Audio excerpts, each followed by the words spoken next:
très utile pendant le long parcours de ce film, la productrice Dina Emam. Et je vais poser la première question à Ebi. Youmedine, c'est votre premier long métrage, mais votre tout premier court métrage en 2008 s'intitulait The Colony. Et cette colonie, c'était justement une léproserie. Donc, est-ce qu'il est juste de dire que vous travaillez sur Youmedine depuis 10 ans? Oui, dans un sens, oui. Ça m'a pris 10 ans pour faire ce film. L'idée de Youmedine a surgi lorsque je tournais ce documentaire. Je ne savais pas si j'allais pouvoir tourner ce long métrage un jour parce que c'était un peu compliqué. Vers 2013, j'ai commencé à écrire le scénario. À partir de là, je pense qu'on peut dire que l'idée a mûri sur une période de 5 ans et l'écriture et le tournage a duré 5 ans supplémentaires. J'ai écrit le scénario. En effet, quand j'étais aux États-Unis, mais j'avais toujours dit que pour ce film, je voulais revenir en Égypte, tourner dans mon propre pays, tourner donc un film qui traitait d'un sujet égyptien. Félicitations. Je sais qu'il n'a pas été facile de produire ce film. Est-ce que vous pouvez nous expliquer comment vous avez trouvé les fonds? I don't know where to start with this. Je ne sais pas trop par où commencer. Our first big grant actually came from NYU. And this is what helped us to kind of on a eu une première subvention assez importante qui nous a permis justement de trouver d'autres sources de financement. On a fait du crowdfunding aussi, des amis, des membres de la famille, puis d'autres personnes que l'on ne connaissait pas ont investi de petites sommes. Et en tout cas, au départ, c'était essentiellement la famille, c'était notre argent. Il y a eu des investisseurs privés aussi qui ont peu à voir avec le cinéma, mais ils ont aimé le scénario, ils avaient confiance dans le réalisateur et donc pour toutes ces raisons, il a fallu passer pas mal de coups de fil, passer du temps à chercher un financement. En gros, on a eu quelques subventions, la famille, les amis nous ont aidés, en plus de nos propres fonds. Je suis jeune réalisateur, Dina est une jeune productrice, il n'y avait pas de grande star dans le film, ça traitait de la lèpre, pas de quoi attirer les bailleurs de fonds, en gros. Mais avec le crowdfunding, on a bien réussi. En plus, certains investisseurs privés nous ont beaucoup aidés. Je suis très reconnaissant envers le NYU, également l'Université de New York, qui a contribué pas mal de fonds. On a eu de la chance. Il y a des gens qui ont cru en nous, qui ont cru dans ce film, même si le sujet était franchement difficile à financer. Et ils avaient tout à fait raison d'avoir confiance en vous. Bonjour. Je viens de la Catalogne. Félicitations, très beau film. Beaucoup de films sont des miracles, mais celui-ci en particulier en est un. Comment est-ce que vous avez trouvé ces deux magnifiques acteurs, les deux personnages principaux? Et est-ce que les acteurs ressemblent vraiment aux personnages? Et pourquoi ne sont-ils pas ici? For Roddy, who is playing Shay, qui joue le I rôle spent a de lot of Shay. time when I shot the documentary. I spent a lot of time in the colony there. J'ai tourné mon documentaire, j'ai passé pas mal de temps dans la léproserie. Au départ, le personnage devait être une femme. Mais en fait, le temps d'écrire le scénario, cette actrice pressentie était trop malade. J'ai commencé donc à chercher d'autres acteurs et j'ai rencontré Radhi qui était une personne absolument extraordinaire. J'ai commencé à lui parler du script et c'est lui qui a continué le récit. Et il m'a dit, voilà, et telle autre chose ont dû se passer. Et je me suis dit, c'est un bon signe, c'est clairement la bonne personne, même si on n'est pas censé choisir la première personne lors d'un casting. Chaque fois que je voyais quelqu'un d'autre, je me disais, non, c'est Radhi qui est juste la personne qu'il faut. Ahmed joue le personnage, le rôle d'Obama.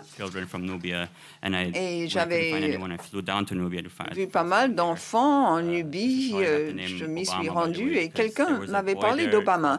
Il y avait un petit garçon qui s'appelait Obama, on ne sait pas pourquoi. Et je me suis dit, pourquoi? C'est assez chouette, on va l'appeler ainsi dans le film. Et puis je suis retournée au Caire, je ne trouvais pas les bons acteurs. Et quelqu'un m'a dit, voilà, il y a un petit garçon qui adore regarder les tournages de films. Et je suis allée lui parler. Encore, c'était miraculeux. Il était parfait. C'était en fait une série de coïncidences. Et votre deuxième question, je ne m'en rappelle plus. So slight yes and no, because for example, for Roddy, he has leprosy. He's been cured from it. He lives in a leper colony. Il a la lèpre, il a été traité, il vit dans la léproserie. Mais en fait, il voit encore sa famille, sa mère, ses sœurs. Il vient également du sud de l'Égypte. Il va souvent aller voir sa famille. Et ça, c'est une différence importante. Par rapport au personnage. Avec le petit garçon, il avait la même énergie, ce petit garçon, que le personnage dans le film. Il est génial. Il est vraiment super. Et pourquoi ne sont-ils pas ici avec nous aujourd'hui? C'est à cause de problèmes bureaucratiques. Ils n'avaient pas de passeport, ils n'ont jamais voyagé en dehors du pays.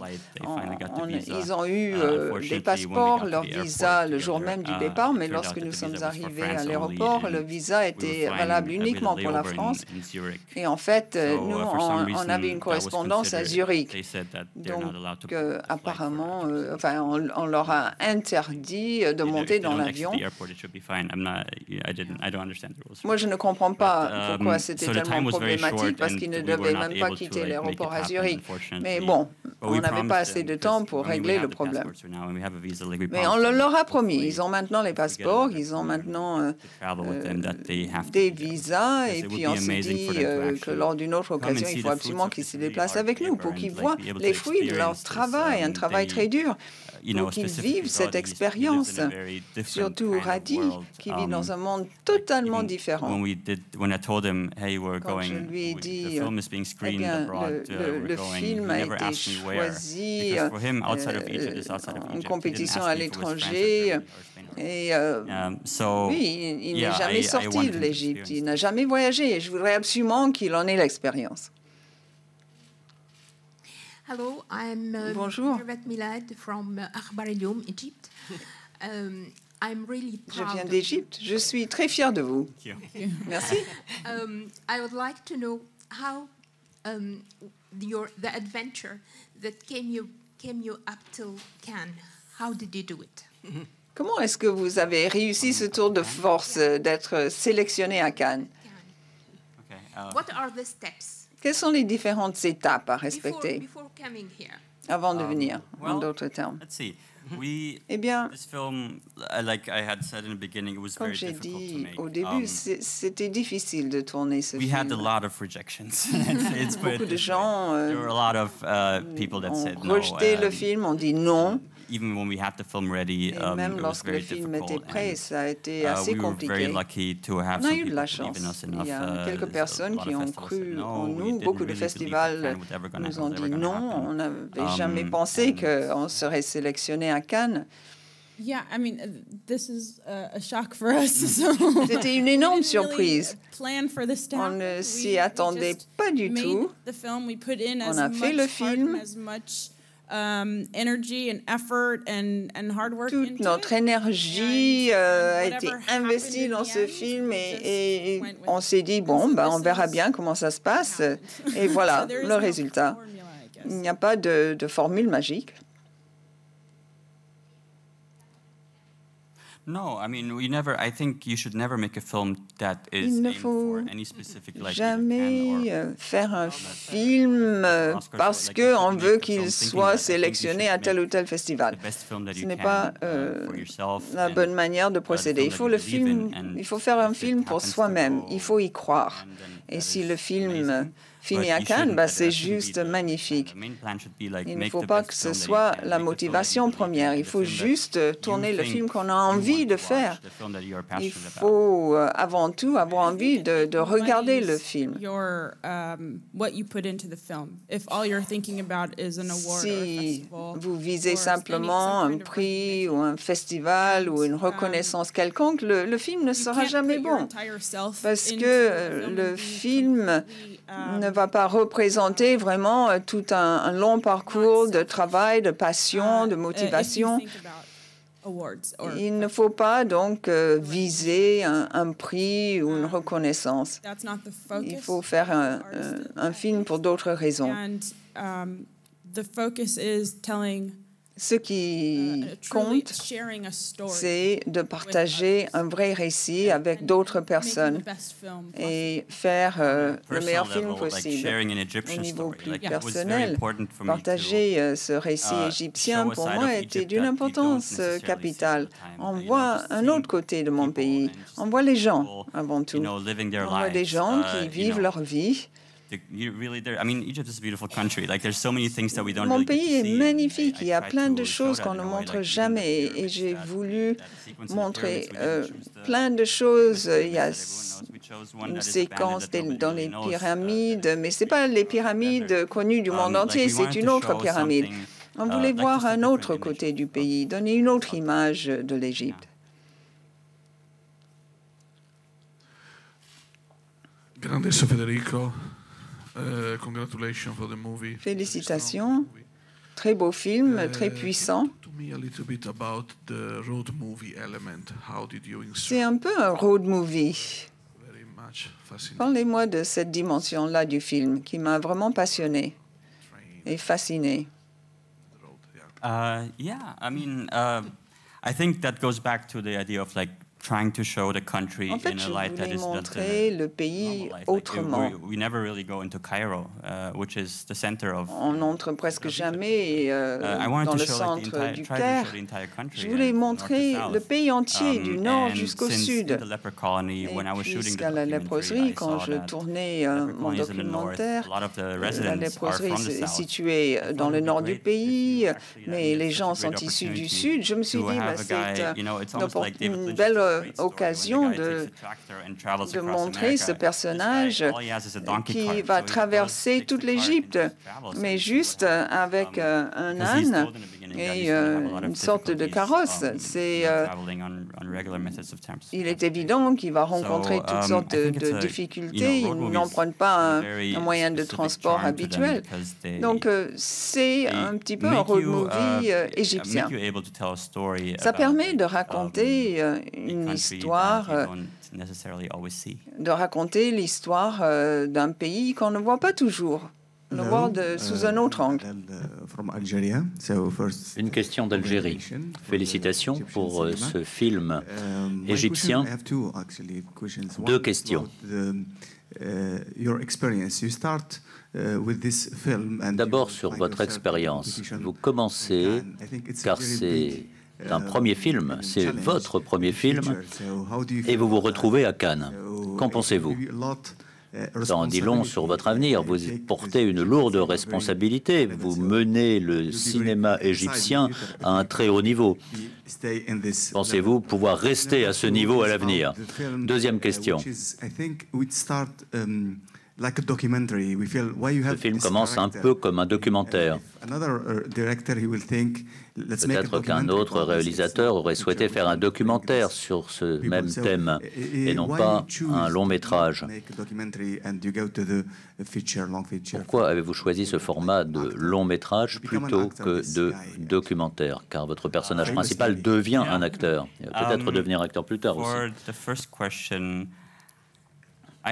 Pour la première question, je suis conscient de la pression qui repose sur mes épaules. Il y a une longue lignée de réalisateurs égyptiens, mais ce qui se passera plus tard ne me préoccupe pas pour l'instant. Ce qui m'intéresse, c'est le film que j'ai tourné. À l'avenir, si je trouve des histoires qui peuvent être au centre d'un autre film que je réaliserai très bien, mais je ne le ferai pas dans le but d'obtenir des prix dans des festivals. Il ne faut pas oublier le film qu'on réalise. Alors, vous aviez une seconde question, quelle était-elle? Oui, pour la question sur le documentaire. Contrairement à un documentaire, dans un long métrage, on maîtrise mieux l'histoire, on voit mieux d'où l'histoire part et où elle va, conformément à nos propres souhaits. Le réalisateur maîtrise l'histoire, contrairement à un documentaire. Est-ce que le personnage principal arrivera à sa destination? Est-ce qu'il retrouvera son père? Est-ce qu'il comprendra et apprendra pourquoi son père l'a abandonné parce qu'il est lépreux? Donc on peut là raconter l'histoire que l'on souhaite dans un long métrage. Hello, I'm Nesrine Alam from the BBC in London. BBC à Londres. Le titre du film, Youmedine, veut dire le dernier jugement. Ça a une forte connotation. C'est presque comme un voyage, votre film. Voilà cet enfant qui a été abandonné par son père, qui retrouve son père beaucoup plus tard et qui essaie de découvrir pourquoi ce père l'a rejeté et le déteste.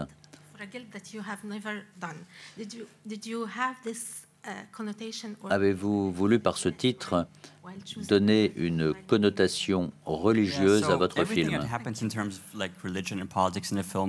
Tout ce qui est religieux ou politique dans ce film n'est pas une prise de position.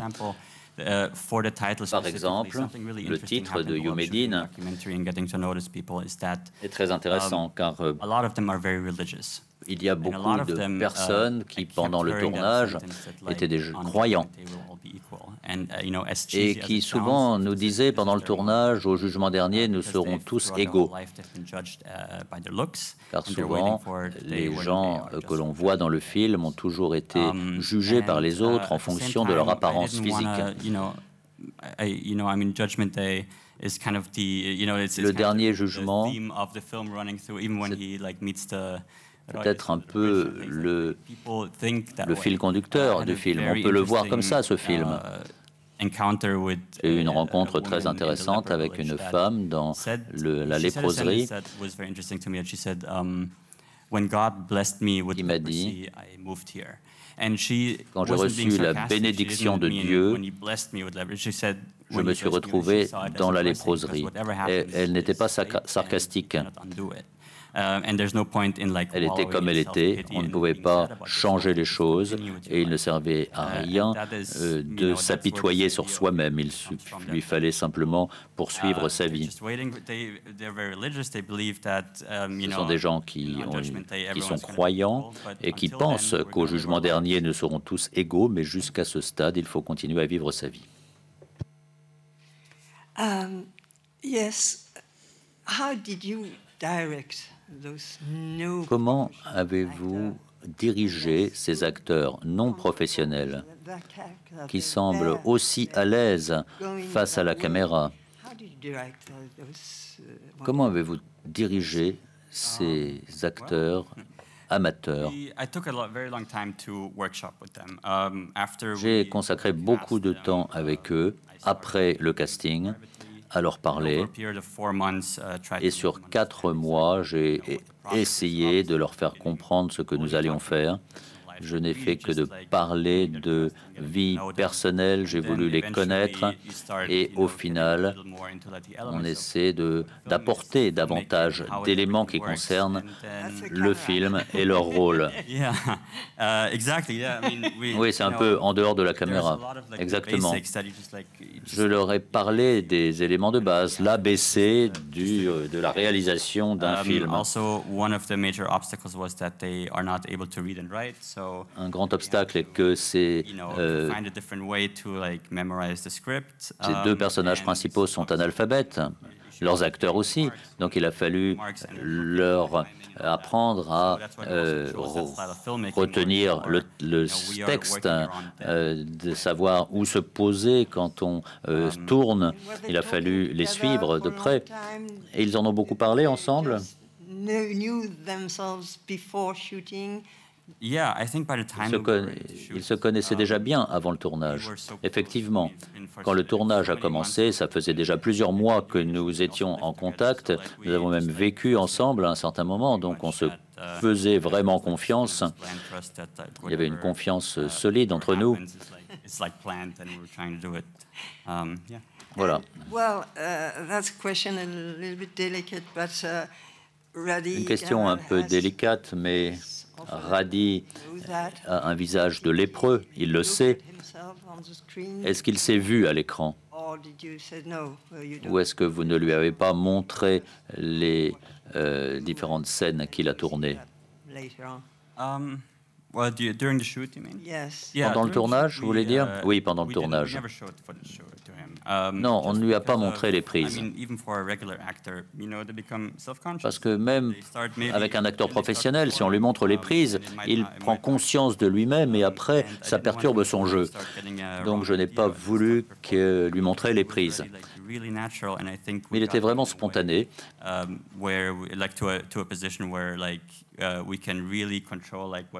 Et on a vraiment pu maîtriser son jeu.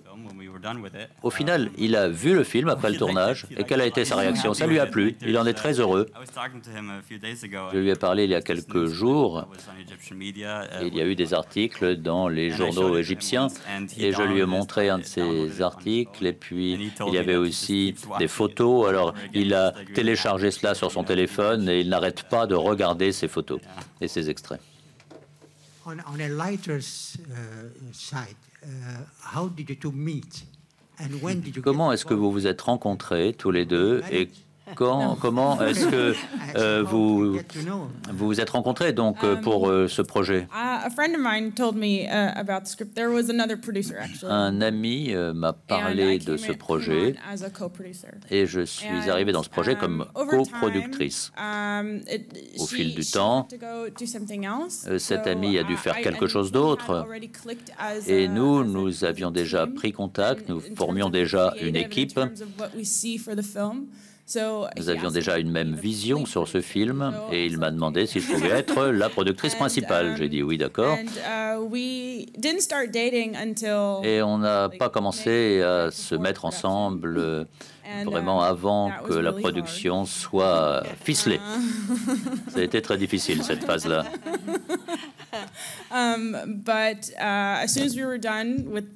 Et dès qu'on a terminé la phase de préparation du film, on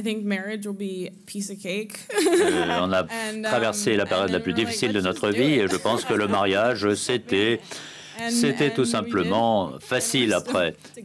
Et on est toujours ensemble aujourd'hui. Et on travaille ensemble aussi. Je pense que d'un point de vue créatif, d'un point de vue professionnel, d'un point de vue personnel, on se complète l'un l'autre tellement bien. Il n'y a vraiment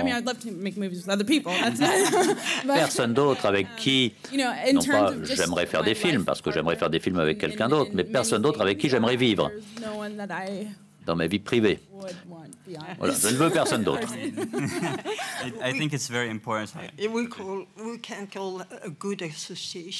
On appellerait ça une association appropriée. Il est important non seulement qu'on s'entende bien, mais qu'on ait le même sens de la créativité. On a les mêmes impressions, les mêmes idées sur ce que nous voulons faire avec ce film. Et réaliser un film, c'est un défi. Le tournage était un vrai défi. C'était un tournage très difficile à de nombreux niveaux. On a eu un tournage de 32 jours, ou 33, non, c'était 32 jours, étalé sur 4 mois. Parce qu'il y a eu beaucoup de problèmes à surmonter pendant le tournage. Je ne sais pas si tu veux qu'on en parle. L'histoire du cul-de-jatte. Il n'y avait absolument rien qui aurait pu être fait pour éviter ce genre de problème. Peut-être avions-nous une malédiction dans ce tournage, mais quoi qu'il en soit, il y avait eu un moment un homme sans jambes. Quelqu'un qu'on avait rencontré dans la rue. Cette personne-là n'avait jamais été acteur, jamais participé à quoi que ce soit dans le monde du cinéma. Et on l'a préparé parce que si c'est quelqu'un qui n'est pas acteur, qui n'a jamais travaillé dans le cinéma, on ne comprend pas les conséquences de certaines de ses décisions. Donc on l'a un petit peu préparé psychologiquement, on lui a dit voilà ce que tu vas devoir faire. C'est pas une blague, on va avoir 60 personnes sur le plateau, il y a un budget derrière. Si tu ne veux pas faire cela, tu peux nous le dire, tout ira bien. Il a répondu non, non, je veux y aller, allons-y.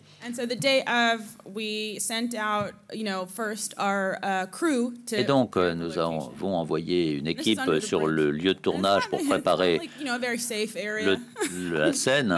C'était peut-être pas le quartier le plus sûr d'Égypte. On avait notre équipe sur place. Et puis, cette personne sans jambes nous a appelés pour nous dire que son vélo était cassé. Donc on dit c'est pas grave, on va venir te chercher, on va réparer le vélo et tout va bien marcher. Il a dit bon d'accord. Il nous a rappelé pour dire ma femme ne se sent pas bien. Alors on dit c'est pas grave, on va amener ta femme à l'hôpital et on va venir te chercher. Et ensuite il y avait 1000 excuses. Et au final, on lui a dit bon, tu ne veux vraiment pas être dans cette scène. Il y avait des gens qu'on avait recrutés pour nous protéger sous le pont et qui ne voulaient pas nous laisser sortir de cet endroit. Il a fallu qu'on les paie avant. C'était plutôt terrifiant, je dois dire. Donc, il y avait toute cette négociation sur l'argent, etc. Ils nous accusaient de les avoir... de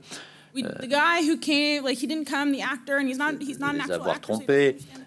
Et puis, il y avait cet acteur qui n'était pas un acteur, qui ne comprenait pas les conséquences de son absence. C'était difficile de trouver quelqu'un d'autre à sa place. Et puis, une personne dans ce groupe était un petit peu en arrière et écoutait tout ce qui se passait entre nous.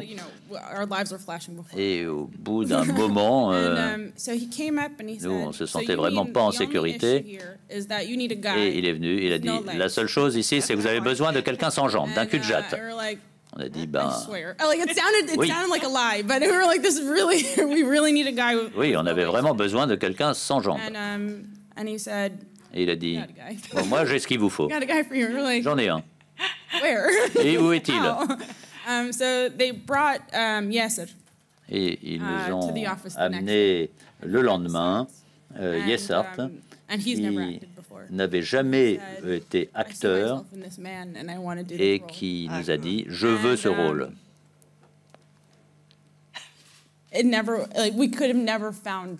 On n'aurait pas pu trouver quelqu'un d'aussi bien, même en ayant beaucoup de chance.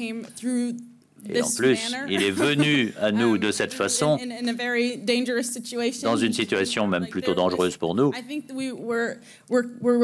Eh bien, je pense que ça a été une grande chance de le trouver. C'est un miracle. C'est un miracle.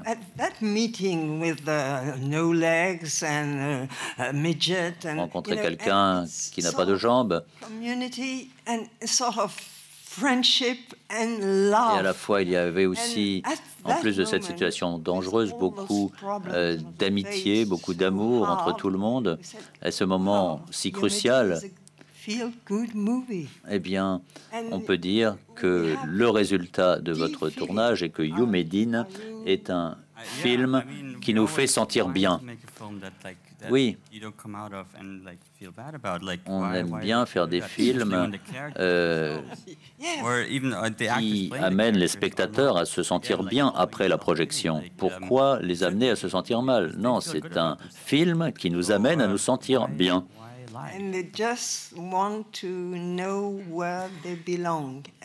Et les personnages veulent vraiment savoir où est leur place. C'est un peu la question que nous nous posons tous. Je pense que l'idée de retrouver son chez-soi, retrouver son origine, imprègne ce film. Après tout, nous sommes tous des êtres humains. Nous vivons à une époque où parfois on a tendance à l'oublier. Les gens sont souvent séparés, divisés. Je ne parle pas en tant que productrice, mais en tant que spectatrice. Je pense que c'est un film rafraîchissant. C'est un film qui donne de l'espoir pour l'humanité en général.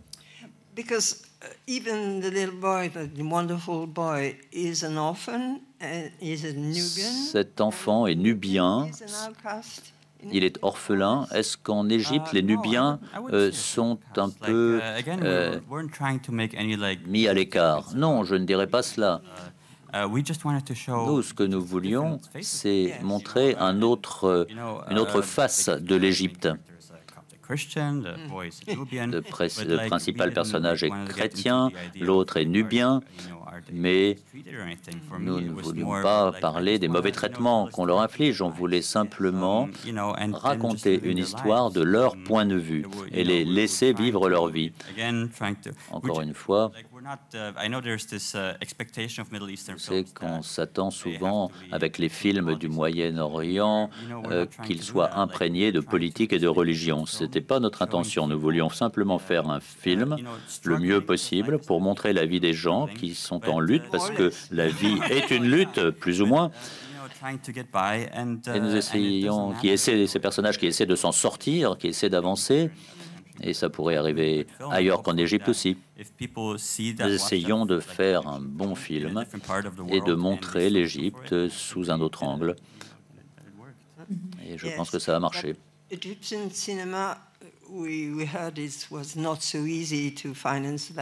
Il n'a pas été si facile de financer ce film.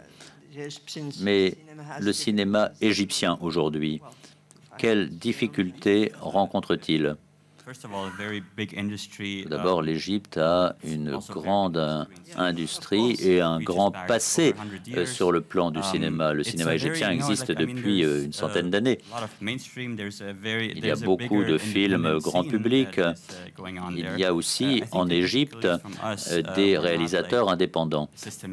La difficulté est que il y a beaucoup de difficultés, dans ce qui nous concerne en tout cas, avec le thème de ce film, avec le fait que moi, c'était mon premier long métrage. Et quand on a été sélectionné à Cannes, les gens se disaient « Mais qui c'est celui-là?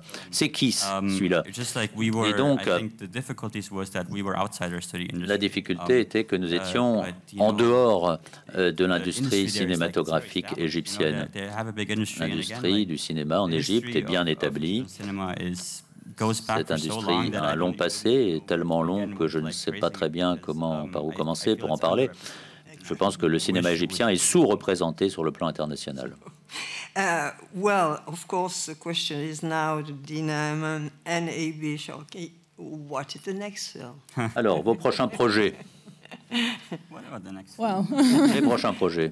On a quelques idées qui mûrissent.